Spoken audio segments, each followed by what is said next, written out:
Bueno, ¿qué tal? Muy buenos días. ¿Cómo están? Damos inicio a esta nueva webinar. Hoy, viernes 15 de mayo, vamos a estar hablando de cuellos de botella. Diego, ¿cómo andás? Bien, todo bien. ¿Y vos? Bien, por suerte. ¿Cómo arrancaste la mañana? Muy bien, tempranito, preparando el material, preparando el webinar para recibirlos a todos. Así que esperemos que salga bien y que guste. Bien. Bueno, buen día nuevamente a todos. Hoy vamos a trabajar, vamos a hablar de el análisis de la capacidad de los procesos productivos y en particular la administración del cuello de botella. Somos Diego y César, muchos de ustedes ya nos conocen, somos ingenieros industriales, tenemos ya, la consultora tiene 5 años de estar asistiendo empresas y clientes en el ámbito de la mejora continua. Somos docentes de la universidad, en la UTN y en algunos centros de capacitación privados y damos todos temas relacionados con gestión de la producción y mejora continua. Hoy vamos a estar trabajando algunos aspectos de teoría de las restricciones. ¿Sí? Allá por la década del 70, seguimos admitiendo gente, por la década del 70 Goldratt, que es un especialista en lo que es mejora de procesos, trabajó en su teoría de las restricciones. Y sobre ella está el concepto del análisis del cuello de botella. Esta es una metodología de gestión, ¿sí? Es una metodología sistemática porque tiene una modalidad para llevarse adelante, que cumplir con determinados casos para lograr pasos para llegar a la mejora continua. Y él logró expresar este tema en varios libros. El primero de ellos es el de La Meta, no sé si alguno tuvo la posibilidad de leerlo. Si no, la recomendación es la lectura de este libro que toca esta y otras temáticas más. Luego sacó algunas otras ediciones que también siguen trabajando la problemática de la gestión de teoría de las restricciones, como una aguja de alfajar, una cuestión de suerte. Hay como 10 bibliografías adicionales escritas por Goldratt, que tiene su propia consultora. Y lo más importante es que Goldratt destapó un nuevo paradigma ya por la década del 70, una nueva forma de gestionar los procesos. Teoría de las restricciones. A ver, un segundito que hay gente queriendo entrar y yo estoy como administrador. Un segundito.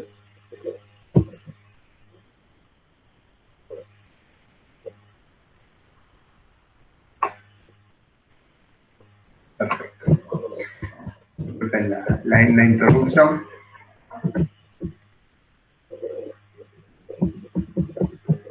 Acá volvimos. Bueno, entonces les comentaba que Goldratt con su teoría despertó nuevos paradigmas. Y muchos fueron revolucionarios porque rompía contra la forma actual de gestionar la producción, de gestionar los procesos. Y Goldratt empezó con algunas cuestiones de a ver, esto de trabajar en función de la demanda, ¿sí? Si no hay pedidos, la máquina no tiene que estar funcionando porque genera una serie de situaciones dentro del proceso productivo, es algo que revolucionó la forma de pensar de los procesos. ¿Sí? Goldratt establece de que si una máquina no tiene pedidos, tiene que quedar parada. Podemos asignar a la persona a otro puesto de trabajo, pero la máquina tiene que quedar parada. Y hoy vamos a hablar un poco al respecto de estos paradigmas.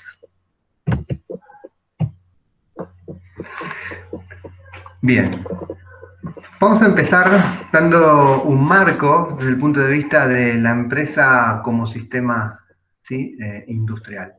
La definición de un sistema es conjunto de elementos o componentes interrelacionados entre sí con un objetivo en común. O sea, la empresa es un conjunto de subsistemas, tenemos diferentes departamentos, de los cuales son gestionados por personas y distintos colaboradores a cargo, y todos esos departamentos no tienen fines independientes, sino que todos tienen un fin común. Y esos departamentos es importante que estén íntimamente relacionados para lograr cumplir este objetivo. Cuando mejor performance, interacción y comunicación tengan cada uno de estos departamentos, mejores resultados vamos a tener, ¿sí?, en la organización.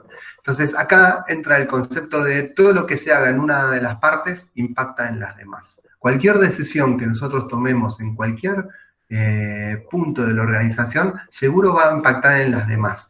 El impacto puede ser positivo, puede ser negativo, en mayor o menor medida, pero va a impactar casi con seguridad. Y muchas veces los problemas que encontramos en los procesos, lo que vemos es un efecto, pero la causa seguramente está por una decisión que se tomó en algún otro lugar, ya sea en la jefatura de ese sector, en el supervisor o en otra área, ¿sí?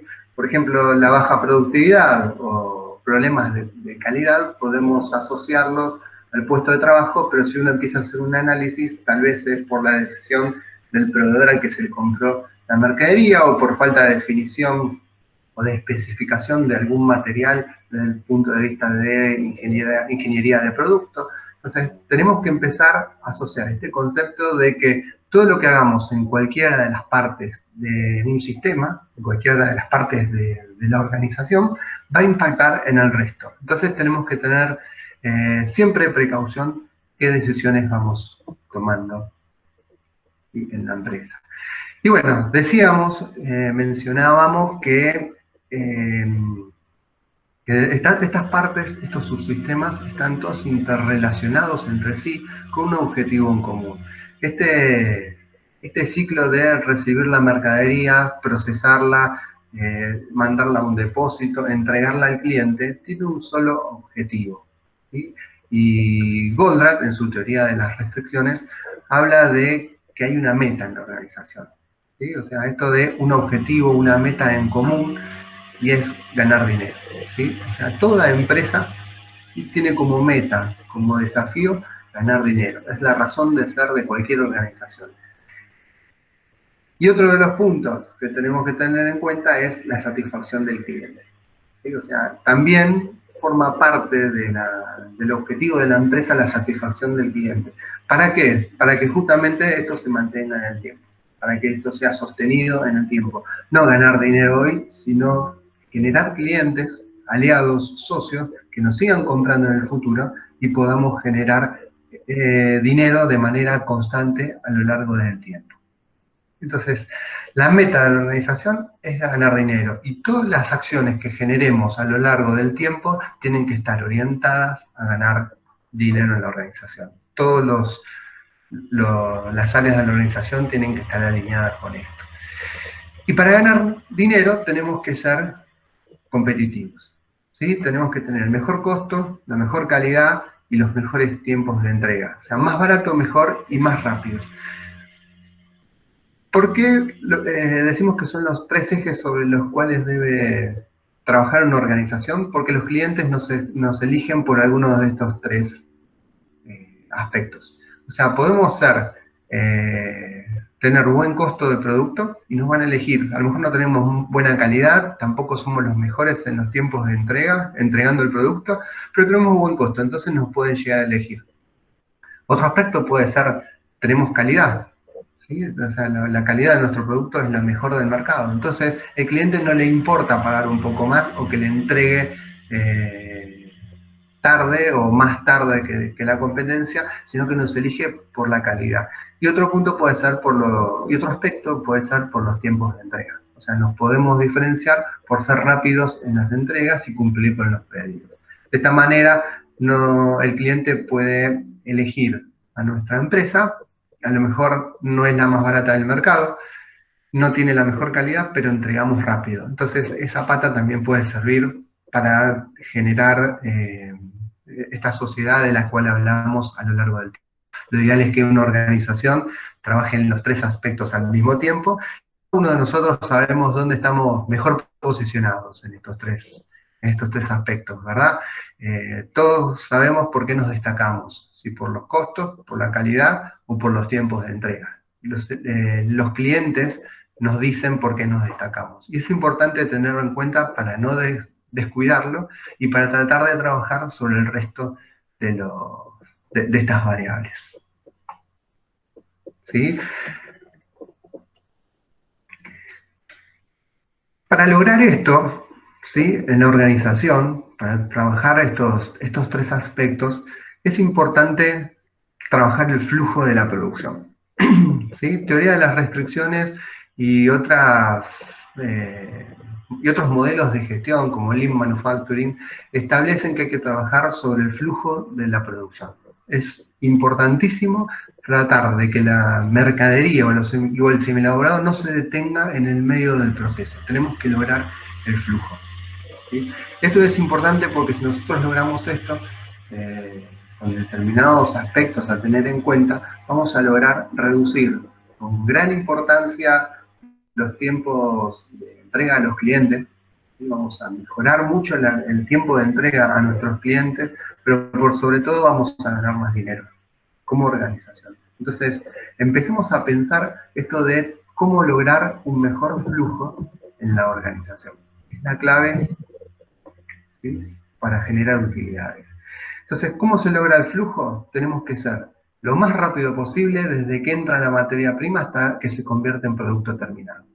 O sea, si entra harina, se convierte en pan o en masa; si entra en tela, se convierte en prendas. Toda la cadena de valor de la organización tiene que responder rápidamente a las necesidades del mercado y así, de esta manera, poder hacer esta conversión de la materia prima lo más rápido posible. ¿Sí? Teoría de las restricciones habla que para lograr generar utilidades, para lograr mejorar el flujo de la operación, tenemos que tomar tres aspectos. ¿Sí? Uno es los inventarios, reducir los inventarios al mínimo de expresión. Y ahora vamos a trabajar en función de por qué es importante reducir los inventarios. Otro es mejorar el throughput, que también vamos a hablar qué es esto y tiene que ver con las utilidades de la organización. Y luego reducir los gastos de operación. Tal es así que el objetivo que propone es transformar todo el inventario en throughput, o sea, en utilidades, sin desperdiciar gastos de operación, o sea, optimizando al máximo los gastos de operación. Cuando hablamos de inventario, hoy nos vamos a referir particularmente de toda la mercadería que tenemos en el proceso. Vamos a identificar que si tenemos mucha mercadería a lo largo del proceso, el proceso se vuelve muy lento y se rompe el flujo de la producción. El proceso no fluye como debería fluir y esto me genera interrupciones, demoras, contratiempos y bueno, con eso se estiran los plazos de entrega. Lo que es los gastos de operación es tratar de hacer lo que estamos haciendo de la mejor manera posible, implementando los mejores métodos de operación, optimizando al máximo las capacidades y habilidades de los operadores, optimizando al máximo el uso de las maquinarias. ¿Sí? Vamos a empezar a ver cómo trabajamos estos aspectos, estos factores relacionando el flujo de la producción. Vamos a ver un breve ejemplo. ¿Sí? Tenemos dos procesos productivos, ¿sí? Se elabora el mismo producto. Esto es bajo producción tradicional. ¿Sí? Acá ingresa la materia prima y sale por el puesto C. O sea, el flujo de la operación es A, B y C. Generalmente en los puestos de trabajo, la materia prima está dispuesta de esta manera. ¿Sí? Tenemos un puesto de trabajo con un stock inicial en donde el operador toma las piezas y un contenedor a la salida donde va depositando las piezas que ya están procesadas. Ese contenedor de producto semi-elaborado ya en proceso, luego lo toma un operador y lo lleva al siguiente puesto. O sea, en algún momento el operador A va a pasar su contenedor terminado al operador B. ¿Sí? Entonces la secuencia es A, B y C. Entonces la pregunta es, si entra un pedido nuevo, ¿cuánto tarda en salir este producto? ¿Sí? O sea, hagamos la simulación, es un ejercicio de algunas cuentas simples. Cada contenedor tiene 4 unidades. ¿Sí? Cada contenedor tiene 4 unidades. Tenemos 4 en el ingreso, 4 que se están procesando adentro del puesto y 4 a la salida. Esto mismo tenemos replicado en cada uno de los puestos. Entonces, si el tiempo de operación de cada uno de los puestos es de 1 minuto, ¿sí? Es de 1 minuto.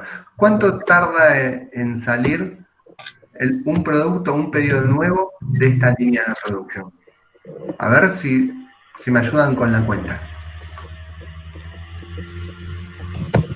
Si me ayudan con la cuenta. Ingresa, ¿sí? ¿Qué estamos pidiendo? Entra un nuevo pedido, entra un nuevo cajón. Para que se termine, para que se salga ese cajón, tenemos que terminar todo lo que tenemos acá, todo lo que tenemos en la operación en el puesto A, todo lo que está a la salida, en el ingreso de A, lo que se está procesando en B, a la salida de B, y así debe salir todo. Debemos procesar todo lo que tenemos en el stock para que salga el producto nuevo. ¿Cuánto tardamos en liberar lo que está en el centro del proceso? Esa es la pregunta.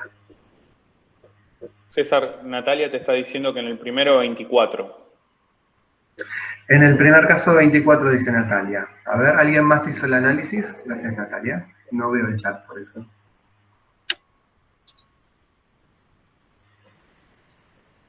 ¿Sí? O sea, si yo incorporo un nuevo producto, tienen que salir 4. O sea, en algún momento esta persona va a tener que procesar todo lo que va pasando por los diferentes puestos. Entonces, supongamos que tenemos que sacar estos 4 que están acá. Estos 4 son 8, 12, 16, 20, 24, 28 y 32. Recién después va a entrar el contenedor nuevo con el nuevo proceso. Entonces, yo demoraría como mínimo 32 minutos para poder sacar este pedido nuevo. ¿Sí? Y ahí me va a salir un nuevo contenedor con 4 piezas nuevas. ¿Sí? 4 piezas al mismo tiempo.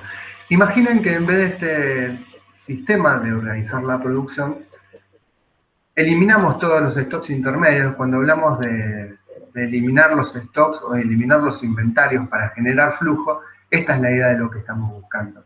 Los 3 operadores, en vez de estar en puestos estancos, que incluso están ubicados físicamente en la planta ocupando espacio físico, lo ideal es ponerlos a los 3 en una misma línea de producción. ¿Cómo sería esto? El puesto A, B y C, los pongo unos continuos al otro, elimino todo el inventario en proceso y solamente tengo el contenedor de entrada y el contenedor de salida. En esta nueva situación, es la misma gente, fíjense que la misma gorrita, la misma rubia en el medio, el de bigotitos al final, la misma gente que está participando del proceso, las mismas máquinas, las mismas herramientas, no cambiamos nada excepto la distribución del flujo de la producción. Nos hacemos la misma pregunta: ¿cuánto es el tiempo en el cual sale un producto nuevo? Si la empresa decide, vamos a poner un lote nuevo, una orden de producción porque hay que entregarle al cliente, ¿cuánto vamos a demorar en este caso? A ver.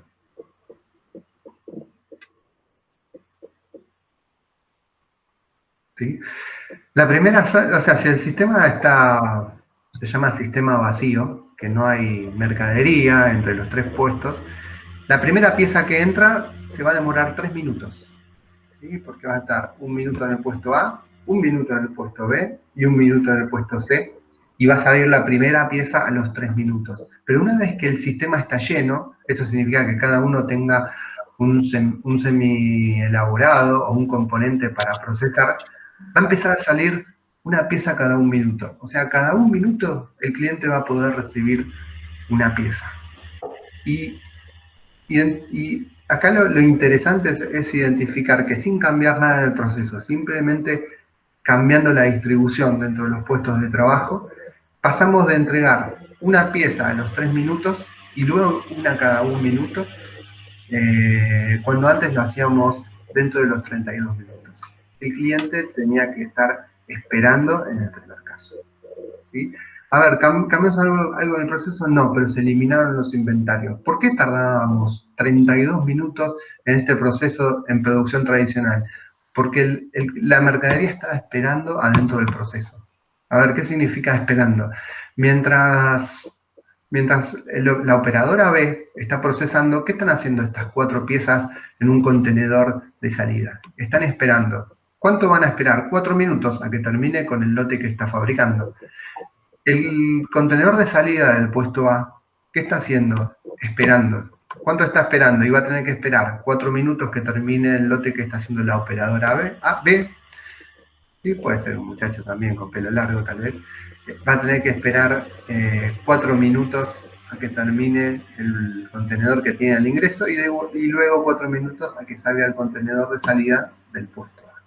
¿Sí? Entonces, la mayor cantidad de las veces el producto dentro del proceso está esperando, ¿sí? Está demora. Eso es la ruptura del flujo de producción.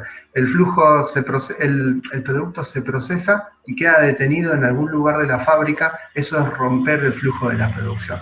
Si nosotros logramos trabajar con el flujo dentro del proceso, cosa de que no se detenga en ningún momento de su proceso productivo, vamos a lograr tener mejores tiempos de respuesta. No digo que sea fácil hacerlo, hay que trabajar con el balanceo de las cargas de trabajo, pero una vez que se logra, se obtienen resultados de excelencia en cuanto a tiempos de entrega, productividad fundamentalmente. Es común cuando se trabaja con estos rediseños de puestos de trabajo o de flujo de la producción, lograr productividades de más del 20% y con un poco de trabajo y capacitación en lo que es control de calidad en el puesto de trabajo, también se mejora la calidad. ¿Sí? ¿Por qué hablamos de la calidad y por qué es tan importante esto que hablamos de los porcentajes de retrabajo, de algo que medimos en muchas de las fábricas? Imaginen que este lote que está acá, que tiene el operador C, sale del puesto de trabajo y es tomado por uno de los operadores. Un segundito. Bueno, ahora terminamos. Hay gente para ingresar y no la puedo admitir. Imaginemos entonces lo que les decía, que este lote de producción que está sacando el C tiene un problema de calidad que ocasionalmente se generó en el puesto A. Cuando sale, viene el inspector de control de calidad, verifica el problema, genera un rechazo del lote. ¿Y qué es lo que se rechaza? Todo lo que está en el medio del proceso. Todo el inventario que tenemos dando vuelta por el proceso productivo tiene que estar reprocesado, retrabajado o reparado. ¿Sí? Generalmente se puede reparar, depende del producto, a veces hay que descartarlo. Y eso nos lleva a tener mayor tiempo de lo normal dentro del proceso productivo. Entonces, empezar a trabajar con estos conceptos, ¿sí? De mejorar el flujo, obviamente que nos va a hacer topar con un montón de ineficiencias y paradas de los equipos y de los puestos al inicio, pero cuando esto está trabajando, podemos encontrar resultados de excelencia en lo que es aumento de productividad, reducción en los tiempos de entrega y mejora consistente en los parámetros de calidad. ¿Sí?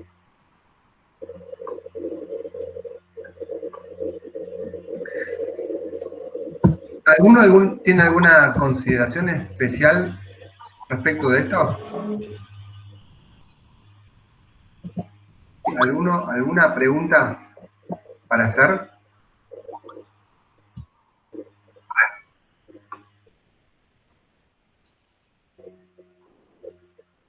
¿Sí? ¿Seguimos avanzando entonces? Perfecto.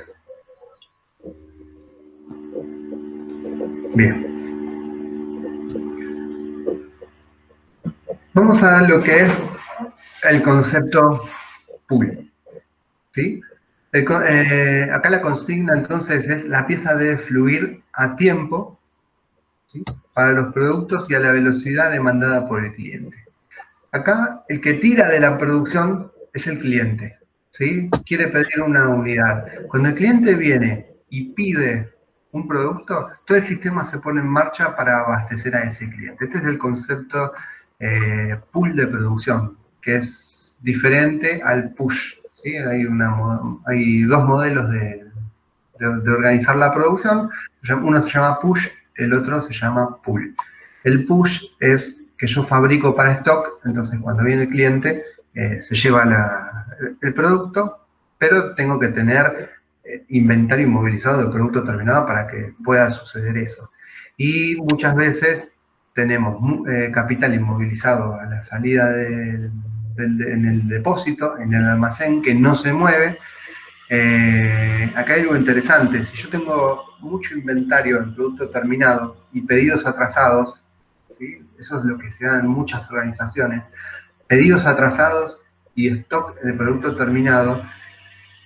¿Qué pasa si nos empezamos a replantear y a pensar si la capacidad de producción que utilizamos para fabricar eso que está en el almacén, que no se vende porque está a la espera de que alguien lo retire o lo compre, esa capacidad de producción de la fábrica la hubiéramos utilizado para fabricar esos productos que ya están vendidos?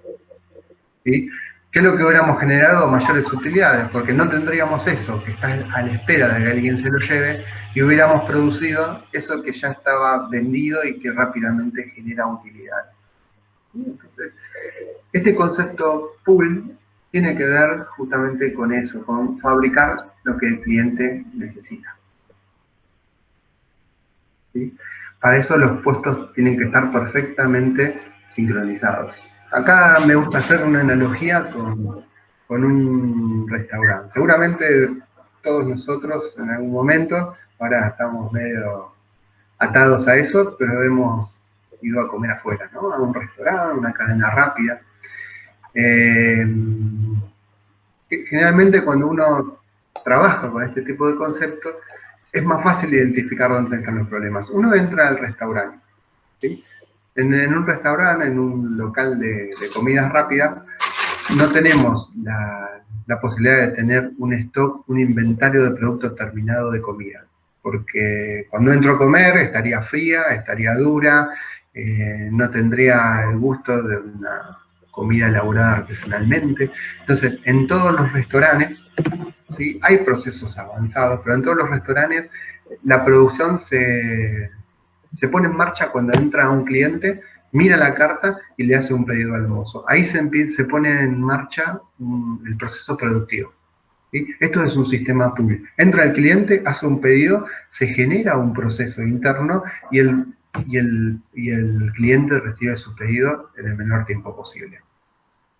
¿Sí? Cuando ustedes entran a comer, muchas veces empiezan a identificar determinadas problemáticas de flujo. ¿Sí?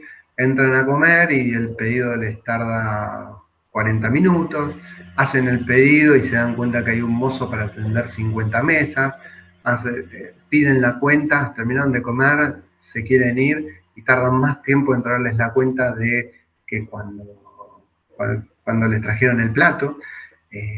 Uno empieza a identificar estas rupturas de flujo. Y es importante identificar dónde está este cuello de botella, porque acá entra el término y el concepto del cuello de botella, porque esto nos va a permitir identificar dónde tenemos que trabajar para mejorar el flujo y que el cliente reciba atención mucho más rápido, que podamos despachar ese cliente como empresa, digo, ¿no? Ese cliente entra, come, paga, se va y puede entrar otro cliente para comer, ocupar su espacio y volver a pedir otro producto. En muchos restaurantes yo veo que hay cola, que son muy buenos restaurantes, que hay cola de media cuadra, una cuadra, porque la gente va y le gusta la comida. Uno empieza a analizar y a lo mejor el mozo tarda media hora en traer un pedido, ¿sí? O sea, si es a traer el pedido, ¿sí? O sea, para traerlo lo más rápido posible, seguramente hay procesos, como por ejemplo la cocina, que tiene que cumplir determinados procedimientos. Si nosotros lográramos meternos, por ejemplo, en la cocina y definir algunas situaciones para poder hacer más rápido y mejorar el flujo del proceso de cocción de la comida, seguramente ese cliente en vez de los 30 minutos recibiría su pedido a los 5 o 6 minutos, comería, se iría y otra persona podría ingresar al restaurante, hacer un nuevo pedido y bueno, eso genera nuevas utilidades, eso genera throughput para la organización, para la empresa. ¿Sí? Entonces, este es el concepto que tenemos que ver. El tema está individualizar el proceso cuello de botella, cuál es ese proceso que dentro del flujo hace que se corte y genere una espera a nuestro cliente y poder ver qué tenemos que hacer ahí adentro para mejorar la operación. ¿Sí? Y a veces son soluciones simples. ¿Sí? Recuerden lo que hablamos al principio, hay que buscar soluciones simples. ¿Sí? Soluciones que puedan llegar a ser realizadas por cualquier persona, con las herramientas que tenemos, con la disponibilidad de materias primas que tenemos. Tienen que ser soluciones simples. Y muchas veces se consigue, lo que pasa es que nadie se toma el tiempo en una empresa para analizar dónde están los problemas, ¿sí? Y cuál es la causa de esos problemas.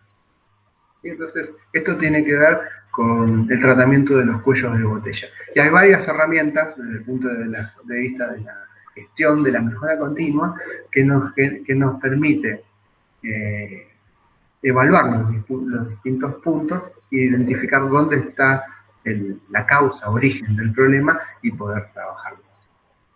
Esto con un ejemplo simple en un restaurante, tal vez identifica cómo un cuello de botella limita la capacidad de ingreso o de ganar utilidades de mi negocio. ¿A quién no le habrá pasado eso, no?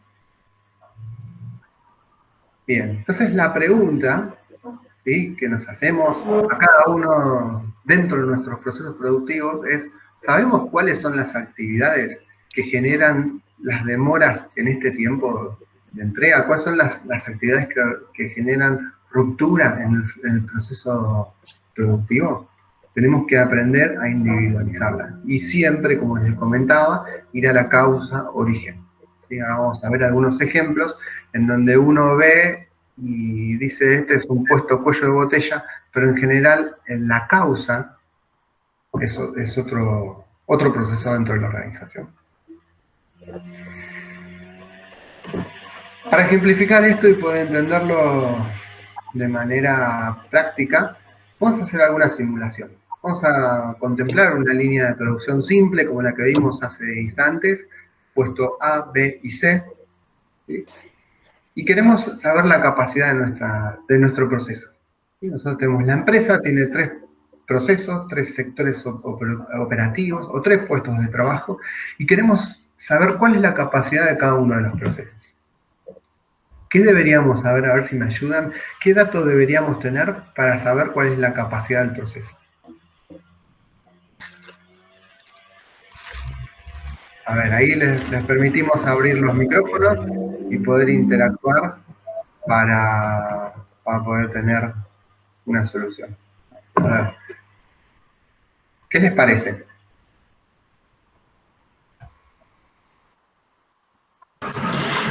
Tendríamos que saber la capacidad de cada uno de los puestos. ¿Y cómo sabemos entonces la capacidad de cada uno de los puestos? Es buena esa respuesta. ¿Cómo hacemos para tener idea de la capacidad? De cuánto puede hacer. Y averiguando cuánto tiempo tarda en procesar.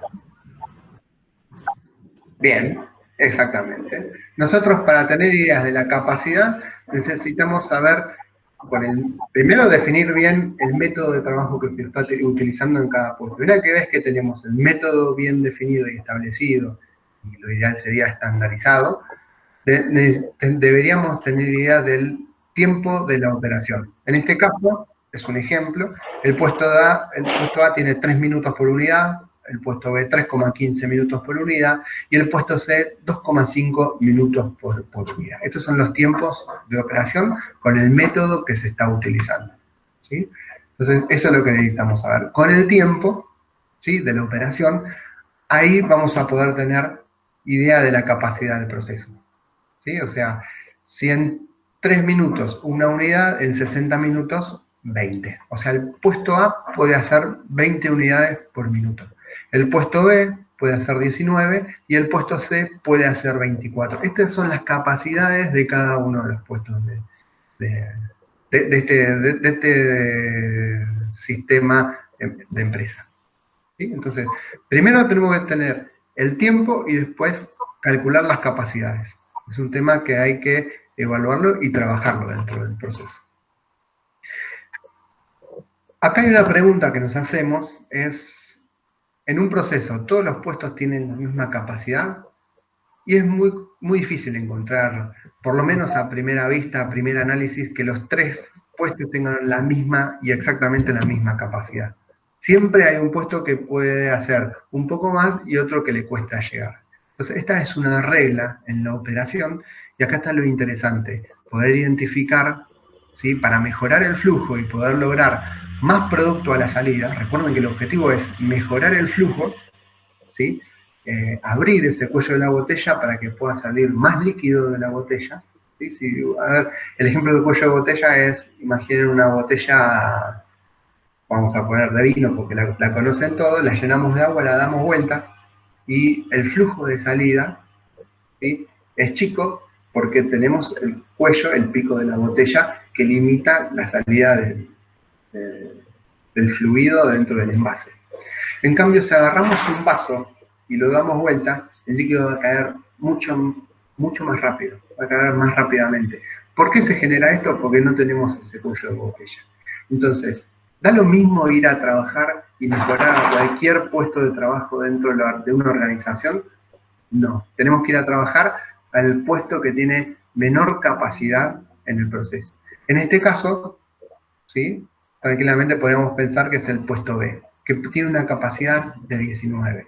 Entonces, cualquier acción de mejora que establecemos en la organización para mejorar el flujo, y si mejoramos el flujo vamos a aumentar la salida de producto y con eso la facturación, cualquier mejora que hagamos en el puesto B se va a ver traducido a más facturación. ¿Sí? Entonces, hay que ir a trabajar al puesto B.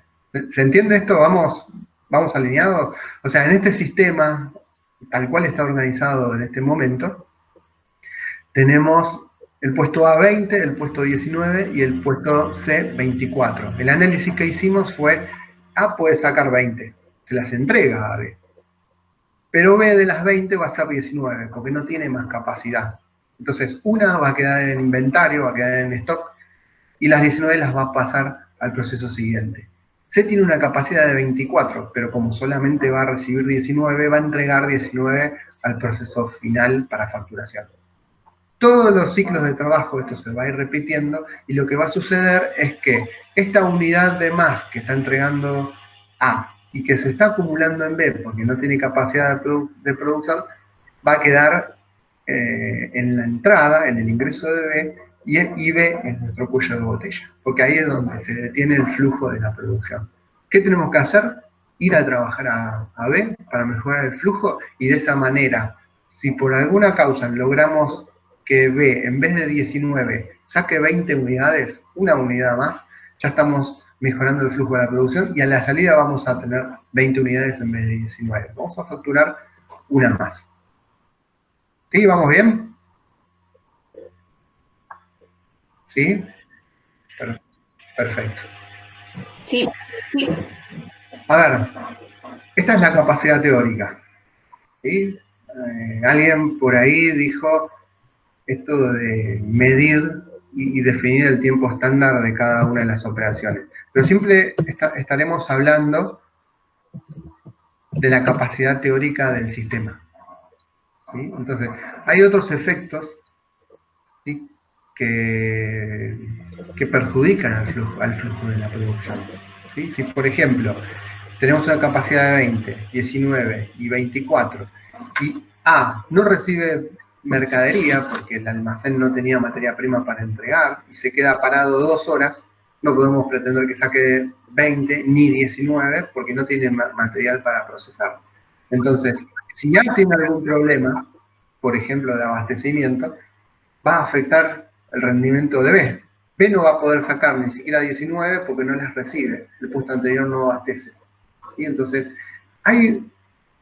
aparte de la configuración teórica de los puestos de trabajo, hay una serie de situaciones que afectan al proceso productivo. ¿Sí? Y eso es lo que me gustaría analizar, por lo menos en 2 minutos con ustedes. ¿Cuáles son las causas que afectan a cada uno de los puestos de trabajo? ¿Sí? O sea, ¿qué pasa en una fábrica o en un proceso administrativo? ¿Qué se les ocurre que puede llegar a pasar? Situaciones como las que les mencioné de ejemplo, falta de abastecimiento, que hacen que no se pueda producir la capacidad de ese puesto. O sea, por ejemplo, que A no pueda procesar las 20 que tiene de capacidad. ¿Qué se les ocurre a ustedes? César, ahí Efer está comentando que en su caso la capacidad es una meta, dice. Hablando del tema de capacidad, define como que la capacidad es la meta donde tiene que alcanzar, ¿no? Para poder lograr el objetivo. Es interesante esta propuesta porque este tema, porque en realidad la meta o el objetivo de producción tiene que salir de algún lado, tiene que salir de datos técnicos del proceso productivo y poder medir la capacidad. Porque en muchos lados alguien viene, muchas veces el dueño de la empresa dice, en base a mi experiencia, esta es la meta, lo que tenemos que lograr, y si esa persona tiene mucha experiencia en el tema, es muy posible que la pegue. A mí me ha pasado ir a hacer un estudio de tiempos, por ejemplo, a un puesto de trabajo, y que venga el supervisor y me dice, acá con 5 personas tenés que sacar 100 piezas por hora. Voy, le tomo y me da 100 piezas por hora. O sea, o me da 95 piezas por hora. O sea, cuando un supervisor, un jefe, el dueño que conoce bien el negocio, tiene mucha experiencia, es muy posible que llegue a concluir con buenos objetivos. Pero si el objetivo no está establecido, y esto es lo que preocupa, lo que puede pasar es, por un lado, que ese objetivo sea muy fácil de alcanzar. Entonces los operadores dicen, ya llegué al objetivo, y regulan el tiempo para no producir más de ese objetivo, total ellos ya cumplieron. O puede pasar lo contrario, que el objetivo sea tan difícil de alcanzar que pierda esa motivación, ¿sí? Para la cual los trabajadores dicen, bueno, me voy a esforzar porque yo sé que si laburo llego al objetivo y, por ejemplo, cobro un premio por productividad o por eficiencia o un plus de producción. ¿Sí? Entonces, es importante esto de identificar el objetivo. Y muchas veces estamos acostumbrados a trabajar con metas de producción, con objetivos de producción que tienen contemplado el proceso. Si ustedes empiezan a trabajar con la mejora continua dentro de los procesos productivos, se van a encontrar con que hay operaciones que se pueden mejorar. ¿Sí? Operaciones que sacaban 10 y ahora empiezan a sacar 15. ¿Sí? Métodos de trabajo que se fueron cambiando. Forma en el abastecimiento de la mercadería que se fue trabajando y se eliminaron los tiempos de falta de abastecimiento. Bueno, tenemos rotura de máquinas, personal que no trabaja a ritmo de producción, problemas de calidad o ineficiencia. Tenemos retrabajos, mercadería que lleva hacia el final y tiene que volver para repararse, y un operador, en vez de hacer 5 piezas de algo que venía bien, tiene que reparar y usar su tiempo para reparar una pieza que volvió para atrás para reproceso o retrabajo. Entonces, hay una serie de situaciones, que un poco las manejamos acá, que forman parte de la ineficiencia del proceso productivo y que si las empezamos a trabajar con un proceso de mejora continua, o sea, para empezar a trabajar lo primero que tenemos que lograr es identificar esos problemas y ir a la causa que las genera. Entonces, si tenemos algunos problemas como los que mencionamos de eficiencia, disponibilidad de equipos. ¿Qué significa disponibilidad de equipos? Que la máquina tiene que empezar a operar a las 7 de la mañana y el operador llegó 7:30. Esa media hora, ¿quién recupera la producción? ¿Sí? Entonces, eso es ineficiencias dentro del proceso productivo. Y si se suceden todos los días y alguien con mucha experiencia por el histórico de la fábrica dice, tenemos que hacer 100 por hora, o sea, está bien, seguramente la meta está bien lograda, 100 por hora, pero esa meta contempla todas estas ineficiencias. ¿Sí? Problemas de mecánico, problemas de calidad, ausencia del operador, tiempos muy elevados en el momento de setup, de cuando se cambia un artículo y se pasa a otro, hay un montón de ajustes que hay que realizar. Y bueno, esos también son pérdidas en la operación. Si bien medida la capacidad con un estudio técnico de cómo debería ser el proceso productivo, el objetivo nos lo da un estudio de ingeniería del proceso, podemos decir. ¿sí? Entonces, César, discúlpame, sí. Ahí en el chat te están colocando que, por ejemplo, Efer comenta que para lo respecto a los factores que afectan a la capacidad son los desperdicios de tiempo, herramientas no disponibles para ejecutar la tarea, falta de experiencia, el propio estado de ánimo de las personas. Hay muchos conceptos que, bueno, que obviamente afectan a este valor de capacidad. Es totalmente válido, hay muchos otros, etcétera, etcétera, etcétera. Y Natalia agrega reprocesos. Bien, esto es totalmente aceptado, válido, y son los problemas que realmente tenemos en los procesos. Y muchos de estos problemas son las causas por las cuales no llegamos a los objetivos de producción. Pero acá yo lo que quería rescatar es esto, ¿no? O sea, ¿cómo se establece el objetivo de producción? ¿Sí? O sea, no debe ser en función de la experiencia o el histórico de la fábrica, sino que tiene que ser con variables propias del proceso y los métodos de trabajo que tenemos. Y por otro lado es cómo trabajar estos factores que afectan a la producción para que no se sucedan y podamos mejorar nuestra capacidad de producción.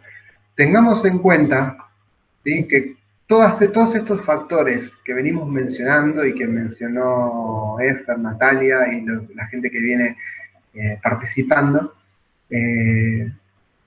afectan al tiempo del proceso. Es tiempo que insumimos y que no estamos produciendo. Entonces, esto mediante un proceso de análisis de causa, algunas herramientas que se pueden aplicar desde el punto de vista de un modelo de gestión de la producción, se pueden identificar, se pueden trabajar, se pueden solucionar y ya no las vamos a volver a repetir a lo largo del tiempo. Entonces, es esencial pararnos en este punto. Esto es lo que hace bajar la eficiencia de los procesos. Y veamos un ejemplo. ¿Sí? Veamos un ejemplo que Vamos a hablar de eficiencia operacional. Hay un indicador muy potente que a mí me gusta medirlo. Creo que tiene un potencial increíble que muchas empresas no lo miden tal y como tiene que ser. Se llama OE, Eficiencia General de los Equipos. Imaginen que ustedes tienen un puesto de trabajo y esta persona que ven ahí tiene una capacidad de 100 piezas por hora. Y cuando la empiezan a sacar con el parte de producción o en el informe del ERP de su empresa, o cuando ven la producción, tiene 80, 70 unidades todos los días.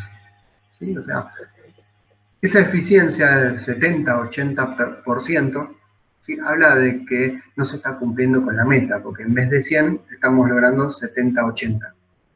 Y acá es lo que les marcaba. La capacidad del proceso, con todo andando y funcionando como corresponde, con materiales sin problema de calidad, con la máquina trabajando en régimen, la materia prima sin problema, con todo funcionando como debiera ser, esa es la capacidad, el objetivo de producción 100 piezas. Ahora, si históricamente el puesto viene haciendo 70, 80, el objetivo no tiene que ser 70, 80, el objetivo tiene que ser 100, porque 70, 80 es el trabajo, el puesto en régimen, con todas las ineficiencias diarias que lleva el proceso. Entonces, en cuanto a mejora de procesos, tenemos que evaluar cómo logramos sacar las 100 piezas, que es nuestra capacidad al 100%. Y no nos tenemos que quedar con el objetivo entre 70 y 80. Entonces, la capacidad del puesto es de 100. ¿Sí? Este indicador que yo les menciono, contempla los 3 aspectos más importantes en cuanto a la pérdida de capacidad de un puesto de trabajo. ¿Sí? Que es disponibilidad de equipos, los problemas de calidad y problemas de ritmo de trabajo. ¿Sí? Se supone que estos son los 3 aspectos más importantes y que más impactan en la eficiencia y en la productividad de un proceso productivo o un puesto de trabajo en particular. Supongamos que todo funciona correctamente, la capacidad es de 100. Pero ese equipo, ¿sí?, para sacar las 100 de capacidad, tiene que estar funcionando 8 horas de trabajo. ¿Sí? O sea, tiene que entrar a las 8 de la mañana y deja de funcionar a las 16 horas. ¿Sí? O a las 8, 16 horas. ¿Sí? Tendrá una hora de almuerzo en el medio, no se lo vamos a sacar eso.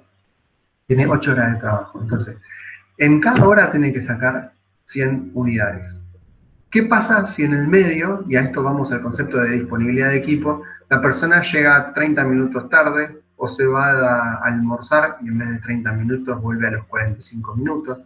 ¿Qué pasa si no tenemos abastecimiento de materias primas y el puesto queda parado? ¿Qué pasa si tenemos problemas de calidad y hasta que define el jefe de calidad y el jefe de producción si se avanza o no se avanza, el operario y la máquina están paradas esperando? Todas esas paradas de máquinas, si se rompe la máquina o tiene que venir alguien de mantenimiento o algún mecánico para reparar y que siga funcionando la máquina, todos esos tiempos se contemplan acá. Supongamos que la máquina está disponible un 90% del tiempo, ¿sí? Que de los 480 minutos está funcionando 430 minutos más o menos, ¿sí? Ya con el solo hecho de que hubo una parte del tiempo que no estuvo funcionando, no voy a sacar la 100, porque la máquina estuvo 10% del tiempo parada, 48 minutos estuvo parada. ¿Por qué causas? Después podremos evaluar y podremos registrar cuáles fueron las causas, qué es lo que hay que hacer. Hay que registrar las causas de parada de máquina. Entonces, si ese equipo o ese puesto de trabajo, en vez de 480 minutos, trabajó 48 minutos menos, que es un 10% menos, ya no puede sacar la 100, sino que va a sacar 90. ¿Sí? Perdió capacidad porque no estaba disponible el equipo. Supongamos que la persona que trabaja en ese puesto no trabaja al 100% del ritmo. ¿Sí? Sabemos y es normal, es habitual porque somos personas, si es un robot sí diríamos que tiene que trabajar al 100%, que todos tenemos diferentes ritmos de trabajo. Algunos trabajan al 80, otros al 90, otros al 100, y hay gente que trabaja al 120, 130% de ritmo de trabajo. Entonces, supongamos que ese tiempo que la máquina está productiva, la persona no trabaja al 100%, ¿sí? Entonces trabaja un 80%. Como la persona es más lenta, ¿sí? de lo que pide el estándar, no va a sacar 90 piezas, sino que van a salir 72. ¿Sí? ¿Por qué? Porque la persona que trabaja en ese puesto de trabajo tiene menos ritmo, ¿sí? que el que establece el puesto de trabajo.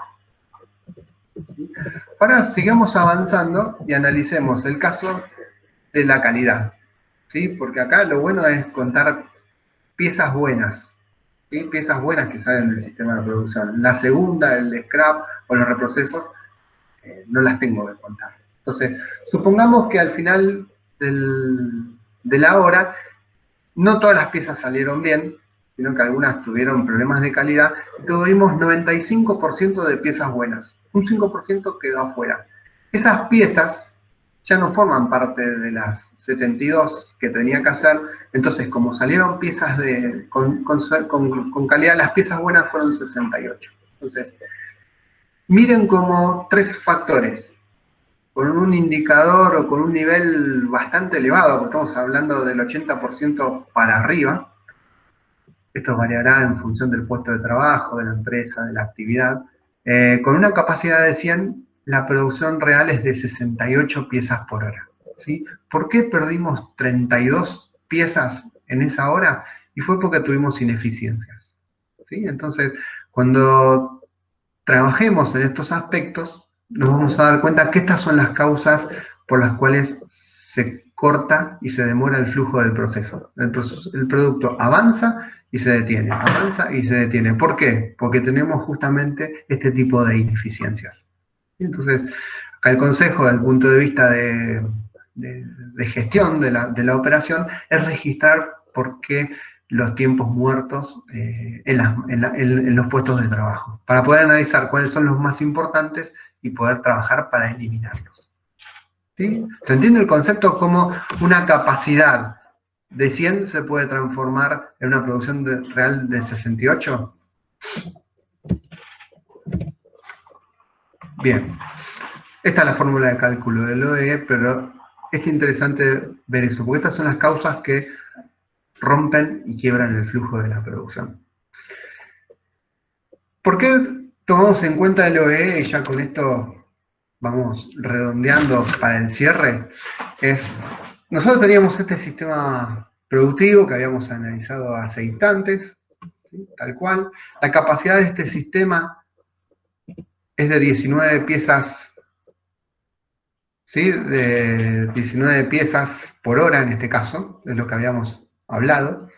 Y supongamos que nosotros calculamos este OE en cada uno de los puestos de trabajo. Y es en cada puesto o en cada sector productivo, porque no todos la gente tiene el mismo ritmo, no todos los procesos tienen la misma capacidad para generar segunda o reprocesos, no todas las máquinas son manuales o automáticas. Entonces, cada puesto de trabajo y cada sector productivo debe tener un OE diferente. ¿Sí? Entonces, si nosotros afectamos la capacidad real por la eficiencia general del equipo, me da una idea más aproximada de la capacidad real, ¿sí? del puesto de trabajo. O sea, esto que acá esperábamos que salgan 19, cuando afectamos la capacidad de cada puesto al OE, estamos hablando de una pérdida de capacidad. Entonces, si hacemos, por ejemplo, 20 por el 80% son 16 unidades. 19 por el 84% son 16 unidades, 24 por el 62 son 16 unidades. ¿Cuántas unidades van a salir de este sistema de producción? 16 unidades. ¿Sí? ¿Por qué? Porque la capacidad se ve afectada por la eficiencia general. Entonces, acá es donde entra en juego la importancia de medir, ¿sí? Y registrar los problemas que se generan en el proceso. Porque si no logramos identificar cuáles son las causas que generan las pérdidas de producción, no podemos trabajar en la mejora continua. Pero cuando ustedes identifican que, por ejemplo, en el puesto C, o en el puesto B, o en cualquier sector productivo, identifican que tienen que mejorar ese proceso, identifican las causas que generan las pérdidas de productividad, es fácil empezar a trabajar e identificar una solución para ese problema. ¿Sí? Pero acá el concepto es identificar cuál es el problema, identificar la causa y trabajar en un proceso o en un estándar para que eso no se vuelva a suceder. ¿Sí? A repetir. ¿Se entiende el concepto? Consulta, César. Sí. En este caso, entonces, habría que enfocarse primero, antes de tomar a B como cuello de botella, ver todas lo que ocasiona que el OE no sea del 100%. Exacto. Es difícil, es muy complejo llegar al 100%. Cuando vos te pones a multiplicar estos porcentajes, un OE del 75-80 es un OE muy bueno, depende del proceso también, pero es muy bueno hablar arriba del 80-85%. Pero sí es importante no enfocarse en un cuello de botella aparente, que se llama. O sea, vos decís, las capacidades teóricas de mis procesos son estas, empezás a trabajar y no tenés resultados a la salida. ¿Por qué no tenés resultados a la salida? Porque en realidad tu cuello de botella se sucedía de otra manera. Ahora vamos a ver la definición de cuello de botella. Pero es importante remarcar esto, la capacidad real la capacidad teórica y la capacidad real. ¿Sí? Entonces, esos objetivos siempre tienen que ser al 100%, e ir midiendo constantemente cuán lejos o cuán cerca estamos de ese objetivo para ir a trabajar donde realmente impactan en el proceso. No sé si llegué a responder. Sí, gracias. ¿Sí? Y ahora vamos a entrar a un concepto que es interesante. ¿Sí? A ver, déjenme un segundo. Un segundito les pido.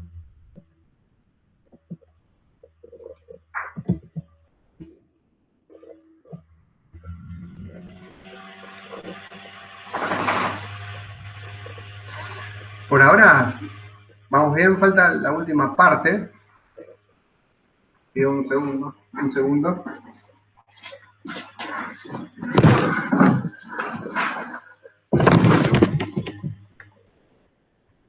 Estoy luchando con mi perro, les pido disculpas.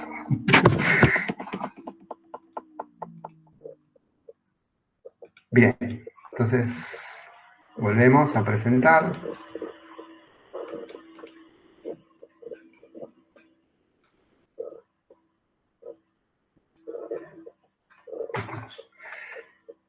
Bien.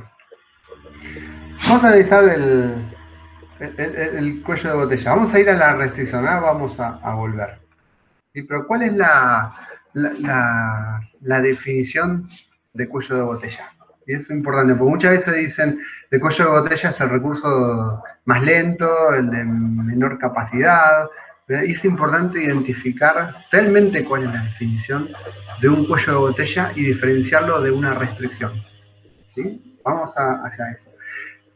La definición de cuello de botella es cualquier recurso cuya capacidad es igual o menor a la requerida por la demanda del mercado para un horizonte de tiempo dado. A ver, el cuello de botella es cualquier recurso cuya capacidad es menor a la de la demanda. ¿Sí? Cualquier recurso cuya capacidad menor a la de la demanda. Esto significa que si el cliente quiere 100 por hora, cualquier recurso que no pueda llegar a procesar 100 por hora es un cuello de botella. ¿Sí? Y cualquier recurso puede ser una máquina, puede ser un operador, puede ser un proveedor de materia prima que no logra abastecer 100 por hora, puede ser el mecánico o el de mantenimiento que no logra trabajar con las máquinas para que no queden paradas y poder trabajar 100 por hora. Cualquier recurso dentro de la organización. ¿Se entiende el concepto de cuello de botella relacionado con recursos? ¿Sí? Hay que cubrir siempre las expectativas de la demanda. En este ejemplo, si tenemos un caso en donde decimos que la demanda es de 11 unidades y estas son las capacidades de cada uno de los procesos, en este caso tenemos presencia de dos cuellos de botella. Son los dos puestos que no pueden abastecer con 11 unidades diarias. En este caso, el puesto amarillo y el puesto azul.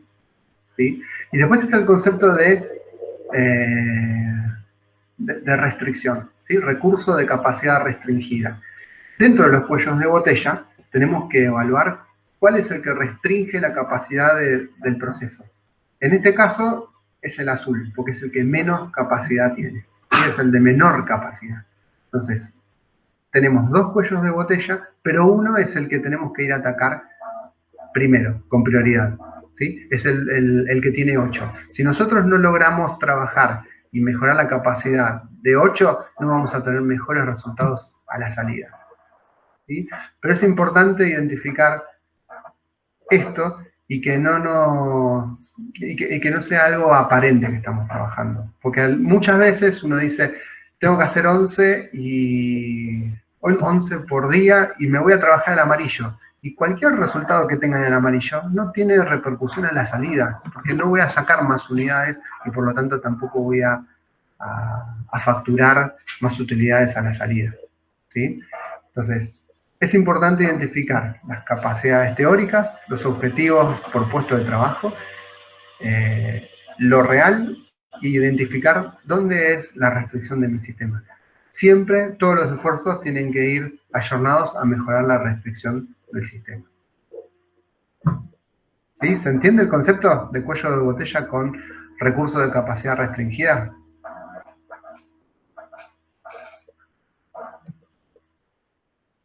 ¿Algún comentario respecto a esto?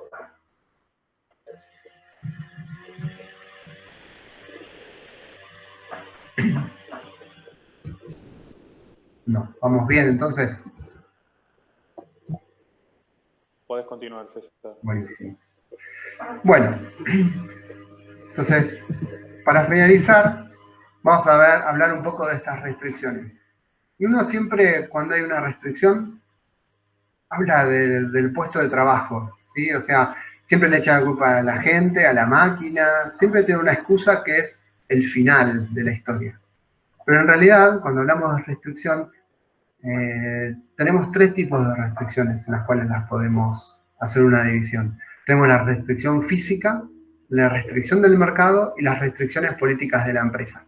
Las que vemos nosotros generalmente en los procesos, porque son las más fáciles de identificar, son las restricciones físicas.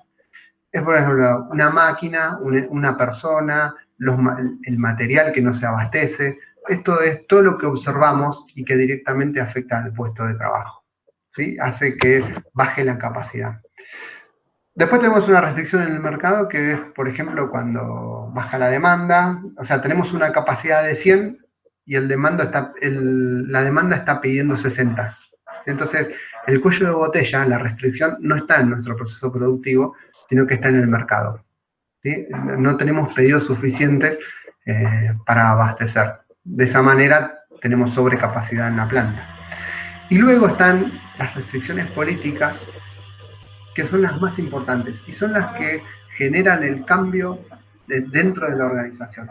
¿Sí? Con Diego muchas veces vamos a trabajar un cuello de botella y nos damos cuenta que la capacidad está reducida o está limitada por una decisión que tomó alguien en el proceso. ¿Y qué significa esto de las decisiones políticas? Bueno, por ejemplo, un clásico ejemplo, tenemos los horarios de descanso. Si una máquina es cuello de botella, ¿por qué tenemos que dejarla una hora por una norma de la empresa de que una hora, bueno, la persona se tiene que ir a almorzar o tiene que tomar su refrigerio determinada cantidad de tiempo? Pero la máquina no tiene por qué quedar parada. Puedo ponerle un reemplazo de una persona que esté trabajando en un puesto que no sea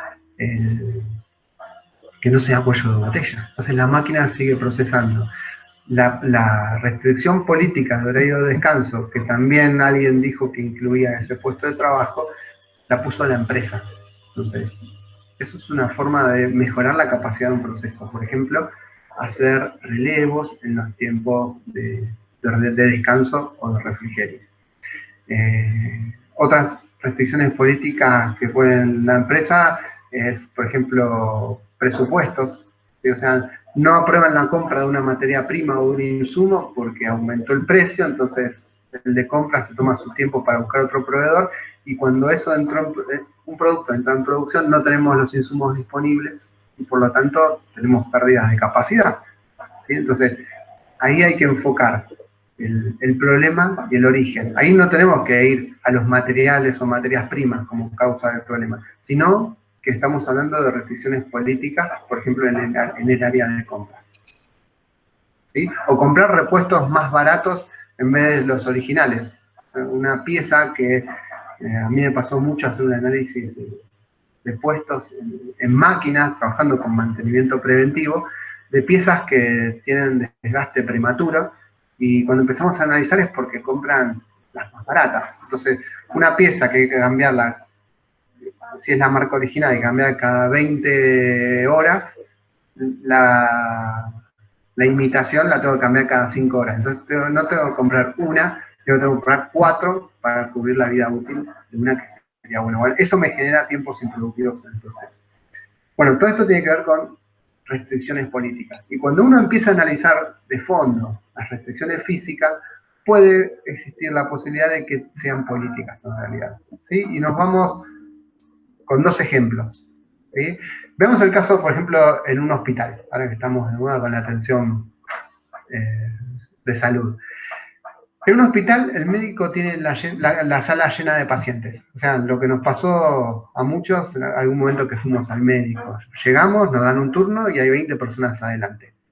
Entonces, el médico tiene la sala llena de pacientes. Se podría pensar apresuradamente que la restricción es el médico. O sea, analizando las interdependencias, o sea, que el médico atiende lento. Pero analizando lo que sucede en ese proceso, se descubrió que una vez que entra el paciente al consultorio, el médico está varios minutos esperando a que le llegue la historia clínica correspondiente. Entonces, ¿cuál es la restricción? ¿Es una restricción física del operador, en este caso el médico, que es lento atendiendo? ¿O es una decisión política de gestión de proceso que no hay algo bien establecido para que en el momento que el cliente entra, bueno, en este caso el enfermo, entra a ver al médico, el médico ya disponga con la historia clínica? Eso es una restricción claramente política, ¿sí? Porque es algo que tiene que ver con el proceso de la empresa, no depende del médico la atención, sino que tiene un tiempo de espera que rompe el flujo de la operación, ¿sí?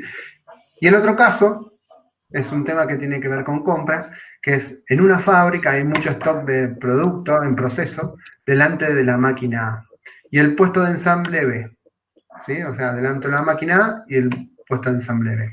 Se podría pensar apresuradamente que ambos son restricciones. Analizando las interdependencias se descubrió que la máquina A abastece al puesto B uno de los componentes necesarios para realizar la operación de ensamblaje y que delante de la máquina E hay stock de todos los componentes excepto del proveniente de la máquina A. O sea, acá tenemos dos situaciones, la máquina A y la máquina B, ¿sí? Delante de la máquina B tenemos mucho inventario. A priori uno puede decir, la máquina A no está abasteciendo. Cuando empezamos a meternos, nos damos cuenta que no es que no está abasteciendo, sino que la máquina B no tiene abastecimiento de una materia específica por problemas de la compra de esa materia prima. O sea, ¿qué es lo que pasó? No, el proveedor no entrega por falta de pago. Entonces, ¿cuál es la restricción? Física del almacén que no abastece, o la restricción política que alguien no da la autorización de pago a un proveedor para que entregue en tiempo y forma. Ese es otro ejemplo de restricción política. Entonces, los efectos que vemos nosotros se ven, tienen causas. Esas causas generalmente suelen ser políticas. Y político me refiero a que no hay un procedimiento bien establecido, hay un nivel de autorizaciones que no se cumplen, que no hay reglas y estándares para cumplir. O sea, es algo habitual decir, bueno, la capacidad del proceso es 100, pero tengo 3 puestos haciendo la misma tarea con diferentes métodos de trabajo. Entonces, no hay algo estandarizado, que la operación se hace de la misma manera en los 3 puestos de trabajo. Los 3 tienen capacidades diferentes. Entonces, eso es la mejora continua, lo que tenemos que trabajar y tenemos que evitar todas estas situaciones para lograr mejorar el flujo. Si uno logra encauzar y analizar y trabajar constantemente en los cuellos de botella, la capacidad del sistema se va a ver mejorada notablemente. ¿Sí? Entonces, dentro del proceso de mejora continua, ¿sí? Lo que tenemos que lograr es, primero, identificar la restricción. ¿Sí? ¿Cuál es la restricción de mi proceso que hace que pierda el flujo? ¿Sí? Luego tenemos que explotar, ¿sí? Tenemos que ver esa restricción, cómo realizar una mejora y subordinar todos los recursos a esa restricción. ¿Qué significa esto? Que si tenemos un cuello de botella y lo tenemos identificado, bueno, ponemos una persona abocada al 100% a abastecer la máquina, que no le falte trabajo, que me haga los relevos en el proceso, que el de mantenimiento tenga prioridad exclusiva para atención de esa máquina en el caso que se pueda romper. Todos los recursos de la empresa tienen que estar enfocados, ¿sí? Y orientados hacia que el cuello de botella de la organización no se detenga. Un minuto que pierda en el cuello de botella es un minuto de producción que no lo vuelvo a recuperar. ¿Sí? Trabajando de esta manera, uno logra el cuarto paso, que es elevar la capacidad del cuello de botella. ¿Sí? Una vez que mejore la capacidad del cuello de botella, tengo que hacer un nuevo relevamiento y repetir estos primeros 4 pasos porque es posible que el cuello de botella se traslade a otra sección, o a otro puesto, o a otra persona. O sea, entonces tengo que identificar, explotar, subordinar, mejorar la capacidad del cuello de botella y luego repetir este proceso, que es la mejora continua, ¿sí? Todos los días ir mejorando, identificando los problemas, con soluciones para que no se vuelvan a repetir. Entonces, esa es la idea de esta webinar, establecer el tema del flujo. Nunca debemos cortar el flujo a lo largo de todo el proceso, nunca se debe cortar el flujo. Y siempre tenemos que evaluar las capacidades de nuestros recursos, medirlas, identificar cuál es el recurso de menor capacidad, que no llega a cumplir la demanda, y trabajar con esos recursos para lograr mejorar su capacidad, ¿sí? Para lograr que produzca más y poder lograr mejores resultados a la salida. Todo lo que vamos a sacar se traduce en facturación, que es el objetivo de la organización, es el ganar dinero. ¿Sí?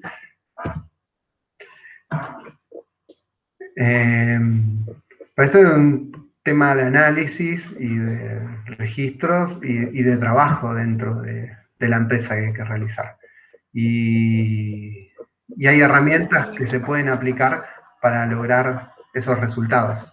¿Sí? Y son herramientas fáciles de implementar y como decíamos al principio, lo que promovemos desde Hansei es dar el know-how en la organización para que para los propios colaboradores, el mismo personal de la empresa, pueda adquirir y conocer estas herramientas e identificar dónde están los problemas y los cuellos de botella y se solucionen directamente en la empresa. ¿Sí? Es una filosofía de trabajo lo que proponemos. Me gustaría cerrar con alguna pregunta, alguna inquietud que haya surgido a partir de esta presentación que estuvimos haciendo. No sé si alguno quiere hacer algún comentario.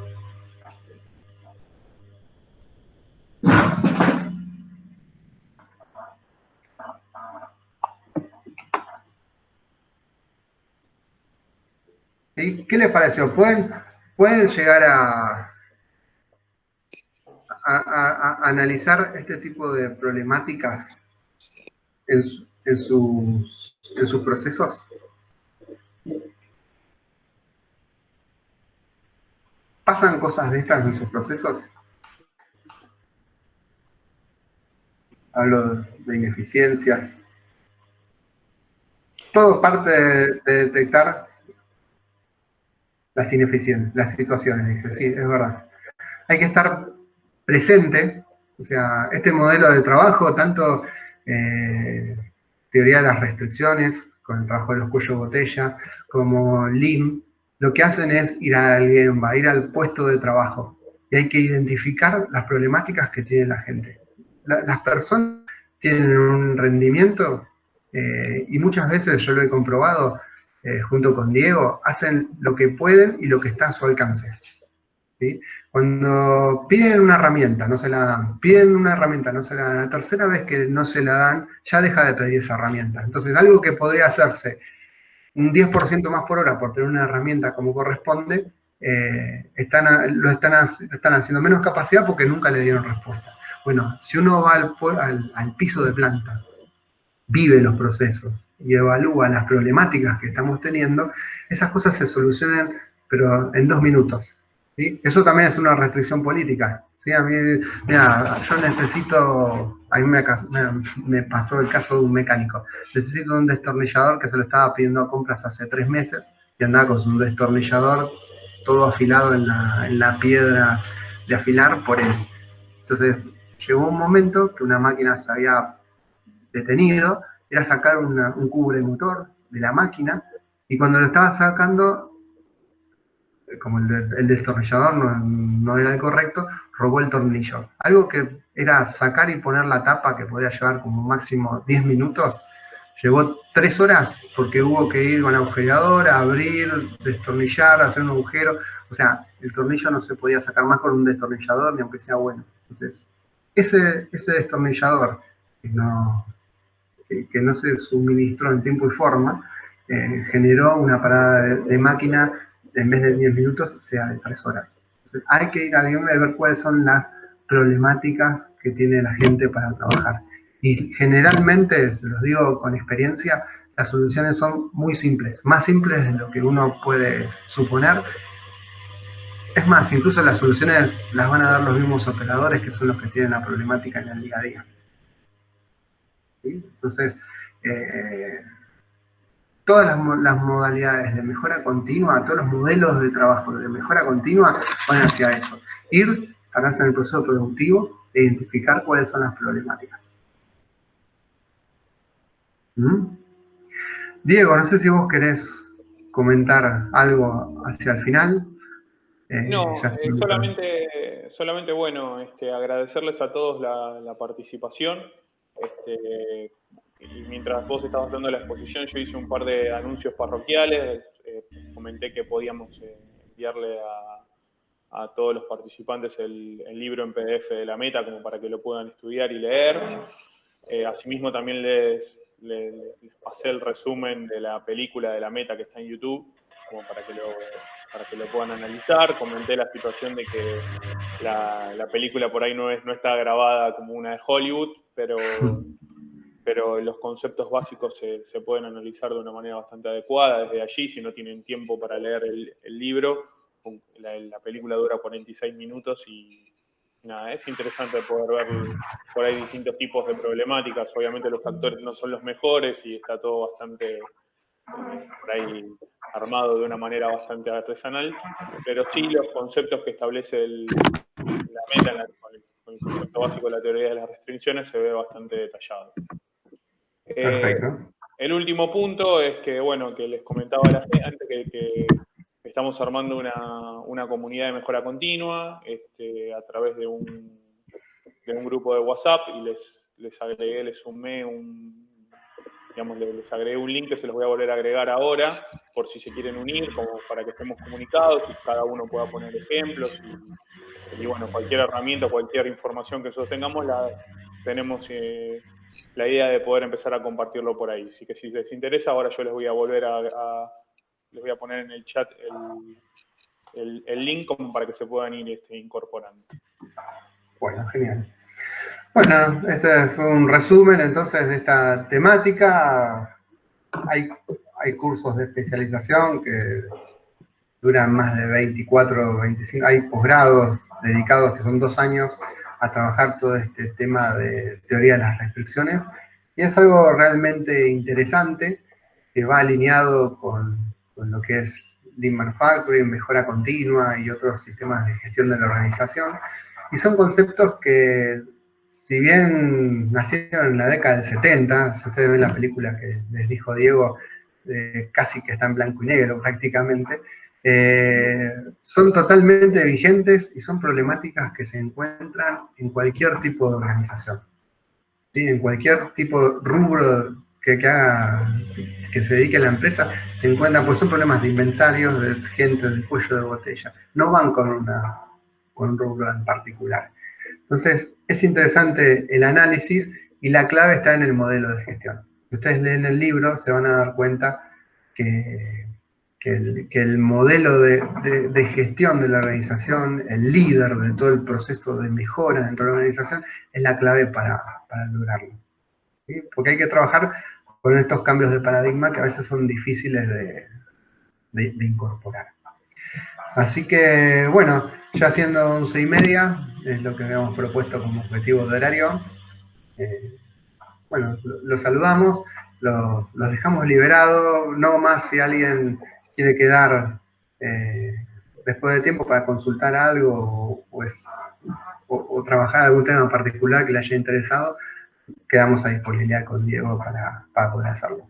Les agradecemos mucho. César, 2 preguntas que están haciendo ahí, digamos, para todos, con el tema de los cursos de todo lo que sería las restricciones. Después, si querés, Alejandro, envíanos un correo por privado, nos ponemos en contacto contigo y te comentamos, nosotros tenemos desarrollado un posgrado, no es un posgrado, es una especialización, un curso, donde lo trabajamos en detalle el tema de teorías de las restricciones, ya con más horario y más grado de detalle. Exacto. Bueno, gracias Alejandro por el interés. Y bueno, de esta manera nos despedimos hasta el próximo webinar. Muchas gracias por su participación.